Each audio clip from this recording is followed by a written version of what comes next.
இந்தியாவில் மத்திய மாநில அரசுகளின் தலைமை பதவியில் நீண்ட காலமாக இருப்பவர் என்ற பெருமையை பெற்றார் பிரதமர் மோடி. சிக்கிமில் 8930 நாள் முதல்வர் பதவியில் இருந்த ஷாம்லிங்கின் சாதனையை முறியடித்தார்.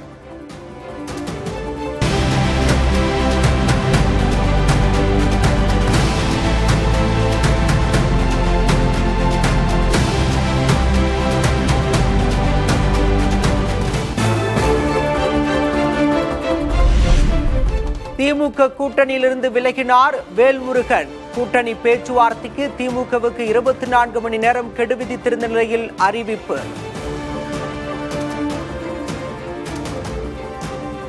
இன்று முதல் தமிழக வாழ்வுரிமை கட்சி திமுக தலைமையிலான கூட்டணியிலிருந்து விலகுவது என்பதை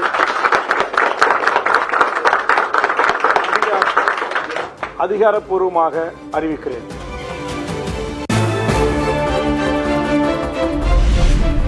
தமிழக வாழ்வுரிமை கட்சி முன்வைத்த எந்த கோரிக்கைகளையும் திமுக பொருட்படுத்தவே இல்லை. கூட்டணியிலிருந்து விலகிய நிலையில் வேல்முருகன் குற்றச்சாட்டு.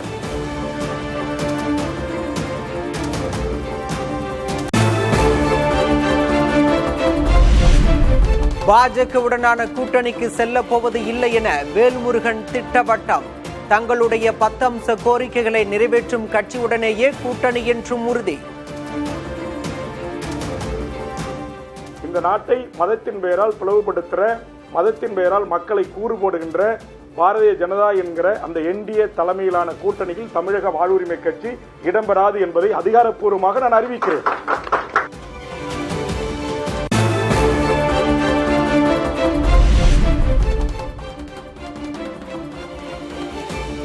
அன்புமணி உடனான கூட்டணியால் வடக்கு வடமேற்கு மாவட்டங்களில் அதிமுக கூட்டணிக்கு கூடுதல் பலம். திமுக கூட்டணியில் வன்னியர் முகமாக பார்க்கப்பட்ட வேல்முருகன் வெளியேறியதால் பின்னடைவு.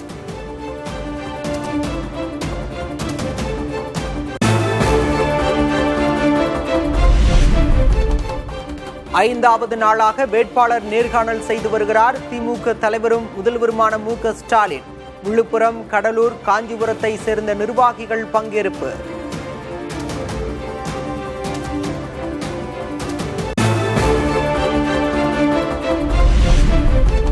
புதுச்சேரியில் திமுக காங்கிரஸ் கூட்டணியில் இன்று வரை நீடிக்கிறது இழுபறி. வேட்புமனு தாக்கல் நாளையுடன் முடியும் சூழலில் தொகுதி உடன்பாடு ஏற்படாததால் கட்சியினர் குழப்பம்.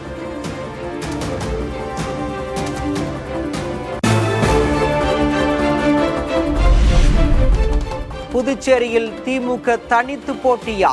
கட்சியின் தலைவர் மு.க. ஸ்டாலினுடன் திமுக நிர்வாகிகள் சிவா, ஜெகத் ரட்சகன் உள்ளிட்டோர் ஆலோசனை.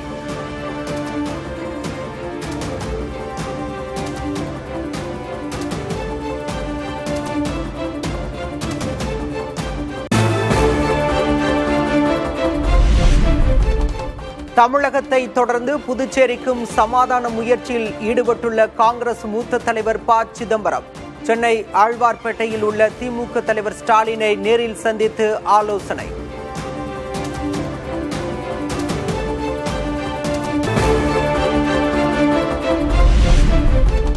திமுக கூட்டணியில் விசிகவுக்கு குறைந்த தொகுதிகளை ஒதுக்குவதால் வலி இருக்கிறது. புரிதல் இருப்பதால் பேச்சுவார்த்தையில் சுமூக தீர்வை எட்ட உள்ளோம் என்றும் புதிய தலைமுறைக்கு திருமாவளவன் பேட்டி. கூட்டணி வலிமையாக இருப்பதன் மூலம்தான் வலதுசாரி பிற்போக்கு சக்திகளை வீழ்த்த முடியும் என்கிற அந்த புரிதலும் இருக்கிற காரணத்தால் நாங்கள் பேச்சுவார்த்தையில் சுமூகமான ஒரு தீர்வை எட்ட இருக்கிறோம். நீங்கள் குறிப்பிட்டதைப் போல அதில் வலியும் உண்டு, அதே நேரத்தில் வலிமையும் உண்டு.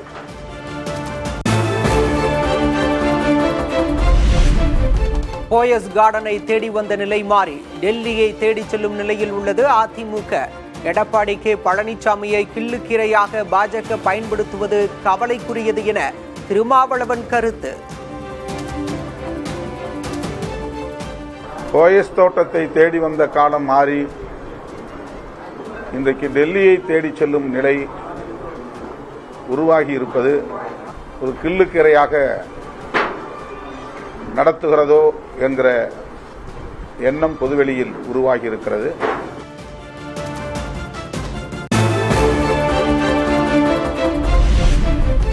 தேர்தல் உத்தியை வகுக்கவே டெல்லி சென்றதாக டிடிவி தினகரன் விளக்கம். பீகார் உத்தியை தமிழகத்திலும் கையாள்வோம் என்றும் அமித்ஷாவை சந்தித்த பிறகு பேட்டி. இந்த தேர்தலை எல்லா கட்சிகளும் 234 தொகுதிகளில் எப்படியெல்லாம் நாம் அதை எதிர்கொள்வது, பீகாரில் அவங்க எப்படியெல்லாம் தேர்தலை எதிர்கொண்டு மாபெரும் வெற்றி பெற்றார்களோ அதுபோல இந்த தேர்தல்களில் நமது தேசிய ஜனநாயக கூட்டணி எப்படி ஒற்றுமையுடன் எல்லா தொகுதியும் செயல்பட வேண்டும் என்பது சம்பந்தமாக பேசுவதற்கு தான் என்னை அழைத்திருந்தார்கள்.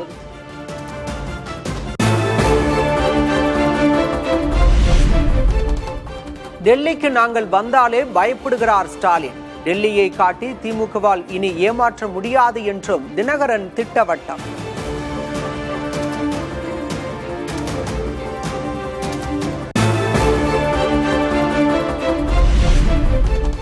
நாளை தேர்தல் பரப்புரையை தொடங்குகிறார் நாம் தமிழர் கட்சியின் தலைமை ஒருங்கிணைப்பாளர் சீமான்.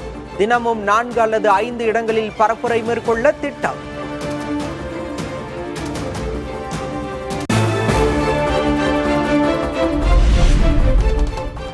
அரியலூரில் சிமெண்ட் சாலை சுரங்கங்களை முறைப்படி மூட வலியுறுத்தல்.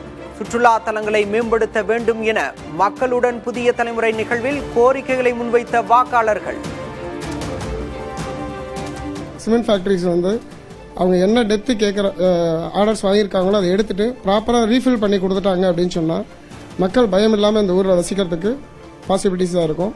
ஒரு கங்கை கொண்ட சோழபுரமா இருக்கட்டும், கலியபெருமாள் கோவிலா இருக்கட்டும், இங்க இருக்கக்கூடிய சுற்றுலா தலங்களை மேம்படுத்தும் போது ஆட்டோமேட்டிக்கா மற்ற மாவட்ட மக்கள் அரியலூருக்குள்ள வர ஆரம்பிப்பாங்க.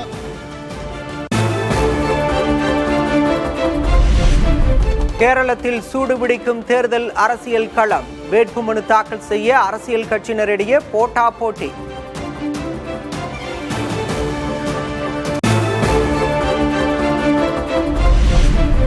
ராகுல் காந்தியும் காங்கிரஸ் கட்சியும் பாஜகவின் பி டீம் போன்று செயல்படுவதாக கேரள முதல்வர் பினராயி விஜயன் விமர்சனம். திருவனந்தபுரம் மாநகராட்சியை கைப்பற்றியதால் மட்டும் மக்கள் பாஜகவின் பக்கம் இருப்பதாக அர்த்தமில்லை எனவும் கருத்து.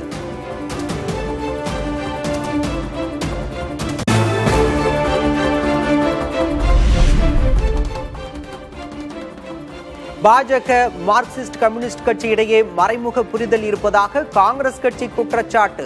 காங்கிரஸை பாஜகவின் பி டீம் என பினராயி விஜயன் விமர்சித்த நிலையில் கே.சி. வேணுகோபால் பதிலடி.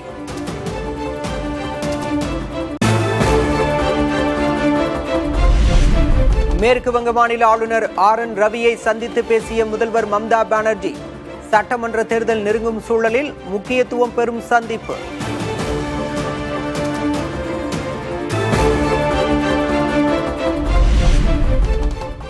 ஒரு லட்சம் டன் கச்சா எண்ணெயுடன் சென்னை வந்தது ரஷ்ய கப்பல்.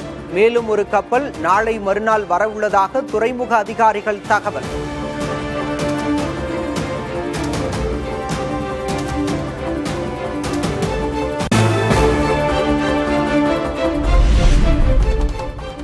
சமையல் எரிவாயுவுடன் மேலும் ஒரு கப்பல் இந்தியா வருகை. அமெரிக்காவின் டெக்சாஸில் இருந்து கர்நாடக மாநிலம் மங்களூருக்கு வந்து சேர்ந்தது விக்சிஸ் பயோனீர் கப்பல்.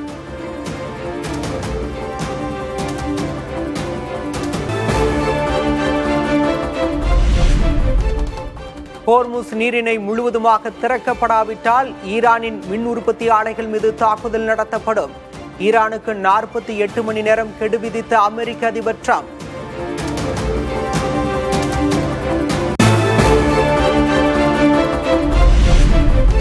உலகில் முக்கிய வணிக வழித்தடமான ஹோர்முஸ் நீரிணையை மீண்டும் திறக்க வேண்டும். ஈரான் அரசுக்கு ஜெர்மனி, பிரான்ஸ், ஜப்பான், தென்கொரியா உள்ளிட்ட 22 நாடுகள் கூட்டாக கோரிக்கை.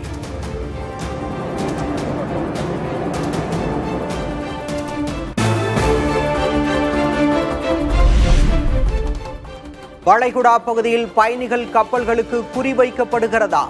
அமெரிக்க, இஸ்ரேல் படைகள் தாக்குதல் நடத்தியுள்ளதாக ஈரான் குற்றச்சாட்டு.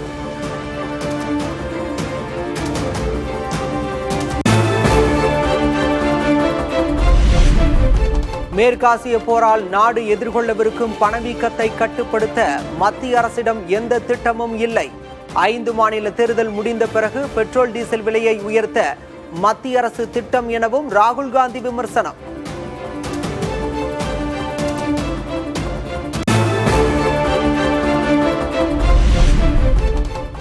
அச்சம் காரணமாக சமையல் எரிவாயு சிலிண்டர்களுக்கு முன்பதிவு செய்தது குறைந்துள்ளதாக பெட்ரோலிய அமைச்சகம் தகவல். கடந்த வியாழனன்று 55 லட்சம் சிலிண்டர்கள் மட்டுமே பதிவு செய்யப்பட்டதாக விளக்கம்.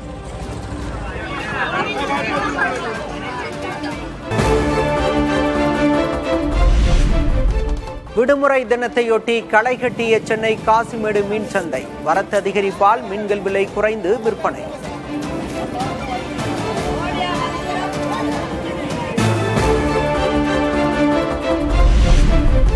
ஆண்டிப்பட்டி சந்தையில் சின்ன வெங்காயத்தின் விலை கடுமையாக சரிவு. 1 கிலோ 6 ரூபாய் வரை மட்டுமே ஏலம் போவதால் விவசாயிகள் ஏமாற்றம்.